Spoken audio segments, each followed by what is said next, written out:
ഇവരൊന്നും ഒരിക്കലും ആ പോണെന്ന വാക്ക് പോലും വിളിക്കാൻ കഴിയാത്ത രീതിയിൽ മെയിൻ സ്ട്രീമിൽ നിൽക്കുന്ന എന്നാൽ എന്താ പറയുക ഗ്ലാമറസ് ആയ റോളുകൾ, അങ്ങനെയാണ് ആ വാക്ക്, ബോൾഡ് സീൻസ് ചെയ്യുന്നവർ, ആ രീതിയിലുള്ള ആൾക്കാരാണ്. അപ്പോൾ ഈ മുഖ്യധാര അഭിനേത്രിമാരെ ആ അർത്ഥത്തിൽ സോഫ്റ്റ് പോണെന്നോ പോൺ ആക്ട്രസ് എന്നോ ഒക്കെ വിളിക്കുന്നത് വളരെ ദൗർഭാഗ്യകരമാണ്. അതൊരു തരം ചാപ്പ കുത്തലാണ്.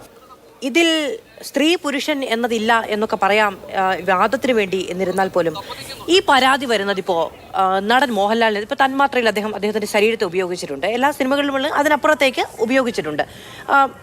പൃഥ്വിരാജ് ആടുജീവിതത്തിൽ ഉപയോഗിച്ചിട്ടുണ്ട്. അപ്പോൾ ഒരു സ്ത്രീയെ കൊണ്ടുപോയി ഇതേ സമാനമായ പരാതി കൊടുക്കാന്ന് വിചാരിച്ചോളൂ.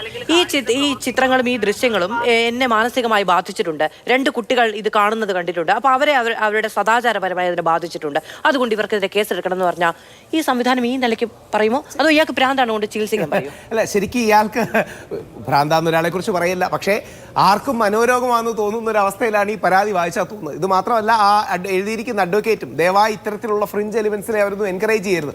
അഡ്വക്കേറ്റ് പ്രൊഫഷൻ ഇതുപോലത്തുള്ള ആൾക്കാർക്കല്ല. കുറച്ചു കാലത്ത് മുമ്പ് ഈ അബ്ദുൽ കലാമിനെതിരെ കേസെടുക്കുന്ന ഇതുപോലൊരു പരാതി ഒരു അഡ്വക്കേറ്റ് എഴുതി കൊടുത്തിരുന്നു. അതായത് ചുമ്മാ ഒരു പരാതി വെച്ച് ഇങ്ങനെ ഏതെങ്കിലും രീതിയിൽ പബ്ലിസിറ്റിയോ ബാക്കിയുള്ള കാര്യങ്ങളോ ഉണ്ടാക്കുന്നത് ഇത് വളരെ തെറ്റാണ്. അത് വളരെ മോശം തന്നെയാണ്. പൊതുസമൂഹം എനിക്ക് തോന്നുന്നു 99.99% കേരളവും ഈ വിഷയത്തിൽ ഒന്നാണ്. ജാതിമത രാഷ്ട്രീയ ഭേദമന്യേ എനിക്ക് തോന്നുന്നില്ല ഒരാൾക്ക് പോലും എതിർവാദം ഉണ്ടെന്ന്. അതിന്റെ കാരണം അത്രമാത്രം ഫ്രിവലസും അത്രമാത്രം തെറ്റായ ഒരു കാര്യമാണ്. 2, ഞാൻ ഒരു റൈറ്റ് വിങ് ആക്ടിവിസ്റ്റ് ആണ്. പക്ഷേ ഒരു സ്ത്രീ ഏത് സിനിമയിൽ അഭിനയിക്കണമെന്ന് ചൂസ് ചെയ്യാൻ നമുക്ക് റൈറ്റ് ഇല്ല. നമുക്ക് വേണമെങ്കിൽ ആ സിനിമ കാണാതിരിക്കാം. എനിക്ക് അവരുടെ ഒരു സിനിമ ഇഷ്ടപ്പെട്ടില്ല, ഞാൻ കാണണ്ട. അതിനപ്പുറം നമുക്ക് എന്താ പറയുന്നത്, unless it is too offensive and too gross, ഏതെങ്കിലും രീതിയിൽ അത്രമാത്രം അതിനെ ഒരു എക്സ്റ്റെൻഡ് ആണ് എല്ലാ കാര്യത്തിലും. ആ എക്സ്റ്റെൻഡ് ക്രോസ് ചെയ്യുന്നുണ്ടെങ്കിൽ ആ എക്സ്റ്റെൻഡ് എവിടെയും നമുക്ക് ഡിബേറ്റ് ചെയ്യാം. ഞാൻ വരയ്ക്കുന്ന എക്സ്റ്റെൻഡ് ആയിരിക്കില്ല ആശാ മാഡം വരയ്ക്കുന്നത്, വേറൊരാൾ വേറെ എക്സ്റ്റെൻഡ് ആയിരിക്കാം. പക്ഷേ ഇത്തരം കാര്യങ്ങളിൽ ഒരു മെച്യൂർ സമീപനം എടുക്കാതെ ഒരുതരം എന്താ പറയുന്നത് സദാചാരം എന്ന വാക്കിന് തന്നെ ചീത്ത അർത്ഥം ഉണ്ടാക്കുന്ന സദാചാര ഗുണ്ടായുസവും ബാക്കിയും കാണിക്കുന്നതിന് ഒരു അർത്ഥവുമില്ല. 2, ഒരു കാര്യം കൂടെ അറിയണം, ശ്വേതാ മേനോൻ ഒരു മെയിൻ സ്ട്രീം ആക്ട്രസ് ആണ്. പല ഗ്രഡേഷനുണ്ട്, എറോട്ടിക്ക, പോൺ അടക്കമുള്ള വ്യത്യസ്ത കാര്യങ്ങളുണ്ട്. ഇവരൊന്നും ഒരിക്കലും ആ പോൺ എന്ന വാക്ക് പോലും വിളിക്കാൻ കഴിയാത്ത രീതിയിൽ മെയിൻ സ്ട്രീമിൽ നിൽക്കുന്ന എന്നാൽ എന്താ പറയുക ഗ്ലാമറസ് ആയ റോളുകൾ, അങ്ങനെയാണ് ആ വാക്ക്, ബോൾഡ് സീൻസ് ചെയ്യുന്നവർ, ആ രീതിയിലുള്ള ആൾക്കാരാണ്. അപ്പോൾ ഈ മുഖ്യധാര അഭിനേത്രിമാരെ ആ അർത്ഥത്തിൽ സോഫ്റ്റ് പോണെന്നോ പോൺ ആക്ട്രസ് എന്നോ ഒക്കെ വിളിക്കുന്നത് വളരെ ദൗർഭാഗ്യകരമാണ്. അതൊരു തരം ചാപ്പ കുത്തലാണ്. ആ ചാപ്പ കുത്തലിനെതിരെ പൊതുസമൂഹം ജാഗരൂകരായിരിക്കണം. നമ്മൾ ഏത് പാർട്ടിയോ ഏത് പക്ഷമോ സ്ത്രീപക്ഷമോ പുരുഷമോ ആയാലും കുഴപ്പമില്ല, ഇതൊക്കെ മിനിമം മര്യാദയുടെ കാര്യമാണ്. ആ മിനിമം മര്യാദ ഇവിടെ വയലേറ്റ് ചെയ്യപ്പെട്ടു, ഇവിടെ ലംഘിക്കപ്പെട്ടു. ശരിയാണ്, അങ്ങ് പറഞ്ഞതുപോലെ സിനിമയിൽ വളരെ ശക്തമായ സാന്നിധ്യമുള്ള ഒരാളാണ്. ഇപ്പൊ നമ്മൾ ചില സിനിമകളിൽ അത് ചിലപ്പോൾ നിരൂപക പ്രശംസ നേടിയ പടങ്ങളായിരിക്കാം, അല്ലെങ്കിൽ വാണിജ്യ താല്പര്യമുള്ള പടങ്ങളായിരിക്കാം, ചിലപ്പോൾ ഒറ്റ സീനായിരിക്കും, ഒരു ലൈംഗിക അതിക്രമവുമായി ബന്ധപ്പെട്ടൊരു കേസായിരിക്കും, അതിൽ അഭിനയിക്കുന്ന ഒരു പെൺകുട്ടിയായിരിക്കും. ഇത് പിന്നീട് ദുരുപയോഗം ചെയ്തു ആ കുട്ടിക്കെതിരാണ് പരാതി പോകുന്നതെങ്കിലോ?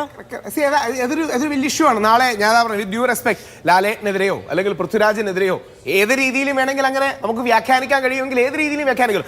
അല്ലെങ്കിൽ നോർത്തിൽ ഷാറൂഖ് ഖാനെതിരെയോ. അപ്പോൾ ഇത്തരം കാര്യങ്ങളിൽ കുറേയൊക്കെ ക്രിയേറ്റീവ് ഫ്രീഡത്തെ, ആർട്ടിസ്റ്റിക് ലിബർട്ടിയെ ബഹുമാനിച്ചുകൊണ്ട് മാത്രമേ നമുക്ക് വരകൾ വരയ്ക്കാൻ പറ്റൂ. അപ്പോൾ ഇത് ആ ചർച്ച പോലും ഉണ്ടാവേണ്ട ആവശ്യമില്ല. കാര്യം അങ്ങനെ ഒരു ഫിലോസോഫിക്കൽ ഡിസ്കഷൻ ആവശ്യം പോലും വിഷയത്തിലില്ല. ഇത് ഒരു പക്ഷേ നേരത്തെ ശ്രീ നിഷാദ് പറഞ്ഞ പോലെ മറ്റെന്തെങ്കിലും ഉദ്ദേശം കൊണ്ടാകാം. ആശാ മാഡം പറഞ്ഞ പോലെ ചരിത്രപരമായിരിക്കും അമ്മയുടെ തലപ്പത്തേക്ക് ശ്വേതാ മേനോൻ വരുന്നത്, അതിനെ തടയാനാകാം. അല്ലെങ്കിൽ പ്രകാശ് പാരേ സാർ പറഞ്ഞതുപോലെ പലപ്പൂർവ്വം ദുരുദ്ദേശ കരിവാരിത്തേക്കാൻ, അതായത് ഇവരും ആരോപണ വിധേയയാണെന്നൊന്ന് കാണിക്കാൻ, അതായിരിക്കും പലപ്പോഴും ചെയ്യുന്നത്. മറ്റു പലർക്കെതിരെയും ആരോപണങ്ങൾ ഉണ്ടല്ലോ, ആരോപണ വിധേയരായവർ മാറി നിൽക്കട്ടെ, അങ്ങനെയാണെങ്കിൽ ശ്വേതാ മേനോനെതിരെയും ചില ആരോപണങ്ങൾ ഉണ്ടല്ലോ എന്നൊക്കെ. അതൊക്കെ വളരെ മോശമാണ്. അത് നമ്മുടെ ജുഡീഷ്യൽ പ്രോസസ്സിനെ മിസ്യൂസ് ചെയ്യുന്നത് വളരെ മോശമാണ്. ഇയാൾക്കെതിരെ നടപടിയെടുത്ത് ഇത്തരക്കാരെ ഡിസ്കറേജ് ചെയ്യണം.